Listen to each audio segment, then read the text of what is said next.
चैतर वसावा एक कभी झूठेगा नहीं। બધો જ એમનો છે સાથીઓ, પણ આ લોકો સામે અમે ત્યારે જ લડી શકીએ છીએ તમારો અમારી સાથે સાથ અને સહકાર છે, એટલા માટે જ અમારી હિંમત છે, એટલા માટે જ આ લોકો સામે અમે લડીએ છીએ। ત્યારે તમે જોયું હશે મારા જેલવાસ દરમિયાન છૂટ્યો અને હજારો લોકો રોડ પર આવી ગયા। વડોદરાથી 9:30 વાગે નીકળ્યા અને મારે રાજપીપળાને મોવી પહોંચતા 5:30 વાગી ગયા। ગામડાના લોકો સ્ટેશને આવી જાય, ફૂલ લઈ મારી મા દીકરીઓ મને કહે કે અમે તો ઉપવાસ કર્યા છે, અમે તો તમારા માટે માનતા રાખી છે, વ્રત રાખ્યા છે। ત્યારે મને થયું કે જે ગરીબ અને સામાન્ય લોકો માટે અમે લડીએ છીએ, જે આદિવાસી ઓબીસી માઇનોરિટી હોય, પટેલ હોય કે રાજપૂત સમાજના 18 વર્ગો માટે અમે લડીએ છીએ।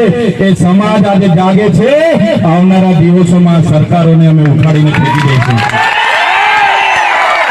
અમારી લડત એટલી જબરદસ્ત ચાલુ થઈ છે કે આ ભારતીય જનતા પાર્ટીને ગુજરાતનું મંત્રીમંડળ બદલવું પડ્યું છે, પણ મેં તમામ મારા વડીલોને, મારા યુવાનોને, મારી માતા બહેનોને આહ્વાન કરું છું, એ લોકો મંત્રીમંડળ બદલે છે, આવનારા 2027માં આપણે સરકાર બદલી નાખીશું, સરકાર બદલી નાખીશું। આપણા વડીલોમાં કહેવત છે, ભેંસ દૂધ ઓછું આપે તો ભેંસના ખીલા બદલવાના નથી રહેતા, આપણે ભેંસ જ બદલી રાખવાની રહે છે, સરકાર બદલી નાખવાની છે।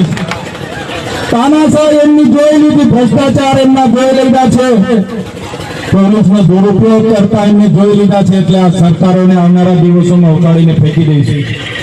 જેલમાંથી આવ્યા બાદ મારો મોબાઈલ પણ જમા હતો, ઘણા સમય સુધી આપણો સંપર્ક નહીં થઈ શક્યો, ત્યારે કેટલાક આ વિસ્તારના મંત્રીઓ, કેટલાક આ વિસ્તારના સાંસદો અને નેતાઓ અમને કહેતા હતા ચૈતર વસાવાનું તો પૂરું થઈ ગયું, ચૈતર વસાવા તો હવે ગયો, ચૂંટણીઓ પત્યા સિવાય એમને અમે નીકળવા નથી દેવાના।